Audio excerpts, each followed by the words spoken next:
पुणे जिल्ह्यामधील शिरूर तालुक्यातील सर्वात मोठी कारवाई रांजणगाव पोलिसांनी केली आहे। या कारवाईमध्ये एकूण 22 चोरीच्या दुचाकी जप्त करण्यात आल्यात, तर 7 आरोपींना ताब्यात देखील घेण्यात आले। दरम्यान या कारवाईमुळे पोलिसांचं मोठं कौतुक केलं जात आहे।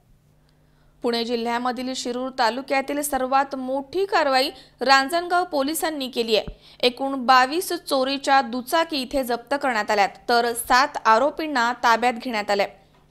रांजणगावचे पोलीस निरीक्षक मनोज यादव यांनी याबद्दल अधिक माहिती देताना सांगितले की रांजणगाव परिसरामध्ये गेल्या अनेक दिवसांपासून दुचाकी आणि चारचाकी वाहनांचे चोऱ्यांचे प्रमाण वाढले आहे। त्यामुळे या भागामध्ये दाखल असलेले गुन्हे उघडकीस आणण्यासाठी रांजणगाव पोलीस स्टेशन तपास पथकाला मार्गदर्शन केलं होतं। त्या अनुषंगाने तपास पथकाने रेकॉर्डवरील गुन्हेगारांवरती पाळत ठेवून त्यांचा माग घेतला। तपासाच्या दरम्यान संभाजी बजरंग नायकोडी यावरती संशय बळावल्यामुळे ताब्यात घेऊन पोलिसी खाक्या दाखवताच पंकज दिलीप मावळे याच्या सहाय्याने मोटरसायकल चोरल्या जाताना कबूल केलाय। अटक केलेल्या आरोपीकडे रांजणगाव पोलीस स्टेशनचे पोलीस निरीक्षक मनोज यादव यांच्या मार्गदर्शनाखाली सहाय्यक पोलीस निरीक्षक प्रफुल्ल कदम, पोलीस उपनिरीक्षक अमोल गोरे, पोलीस उपनिरीक्षक Shubhangi Kute, police Naik Ajit Bhujbal, police Naik Vinayak Mohite, police constable Mangesh Thigde, police constable Milind Deore, police constable Rajendra Waghmode, police मित्र शिवा लहेकर, होमगार्ड किरण दाते, दीपक दंडवते या पथकाने इतर आरोपींचा शोध घेण्यास सुरुवात केली। या तपासाच्या दरम्यान तपास पथकाने मुरबाड, सुपा, शिक्रापूर, चंदननगर, पुणे अशा विविध ठिकाणांवरून बुलेट, शाईन, स्प्लेंडर, पल्सर अशी सुमारे 22 दुचाकी वाहने जप्त केली आहेत। तर संभाजी बजरंग नायकोडी, पंकज दिलीप मावळे, प्रफुल्ल खटाटे, अक्षय देवडे, अमित टिंगरे, सुभाष वाळवे, पाराजी जासूद यांना अटक देखील करण्यात आली आहे। या अटक करण्यात आलेल्या आरोपींना 18 ऑगस्ट पर्यंत पोलीस कोठडी सुनावण्यात आली आहे, असं पोलीस निरीक्षक मनोज यादव यांनी सांगितलंय। मोटरसायकल चोरीचे प्रमाण खूपच वाढल्याने रांजणगाव पोलीस स्टेशन हद्दीत सदर बाबत तपास पथक स्थापन करून यापूर्वी मोटरसायकल चोरीचे गुन्हे करणारे सराईत गुन्हेगार शोध मोहीम हाती घेण्यात आली होती। या दरम्यान रांजणगाव पोलीस स्टेशन तपास पथकातील अधिकारी आणि कर्मचाऱ्यांना गोपनीय माहिती मिळाल्यावरून यातील एकूण 7 आरोपींना आतापर्यंत अटक करण्यात आलेली आहे। त्यांच्याकडून वेगवेगळ्या प्रकारच्या एकूण 22 मोटरसायकली हस्तगत करण्यात आले। त्याच्यामध्ये बुलेट, शाईन, स्प्लेंडर, डिस्कवर याच्या प्रकारे वेगवेगळ्या मेकच्या गाड्या आतापर्यंत हस्तगत करण्यात आहेत।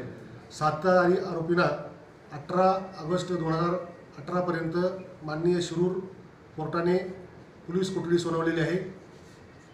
तपासादरम्यान आणखीन मोटरसायकल चोरीचे गुन्हे उघडकीस येऊन अजून मोटरसायकली मिळण्याची शक्यता आहे। सदरची कारवाई पुणे ग्रामीण जिल्हा पोलीस अधीक्षक श्री संदीप पाटील साहेब, बारामती विभागाचे अप्पर पोलीस अधीक्षक श्री संदीप पखाले साहेब, दौंड विभागाचे SDPO श्री गणेश मोरे साहेब यांच्या कुशल मार्गदर्शनाखाली रांजणगाव पोलिसांनी सदरची कामगिरी केलेली आहे। नागरिकांना तुम्ही काय आवाहन कराल? नागरिकांना पोलिसांचं एकच आव्हान आहे की आपल्या मोटरसायकली पार्क करताना CCTVच्या कव्हरेज क्षेत्रामध्ये पार्क कराव्यात। तसेच ज्या ठिकाणी लोकांचा राबता असेल किंवा ज्या ठिकाणी लोकांची वर्दळ असेल अशा ठिकाणी पार्क कराव्यात, जेणेकरून चोर चोरी करून जाताना लोकांच्या लक्षात येईल। ते या आरोपींनी ज्या काही गाड्या चोरल्यात त्या इतर लोकांना विकलेल्या असण्याची दाट शक्यता असल्याने त्या लोकांना तुम्ही 34 मध्ये आरोपी करणार आहात किंवा कसे? याच्यामध्ये आपण ज्या लोकांनी चोरीच्या मोटरसायकली कमी दामामध्ये विकत घेतल्या आहेत अशा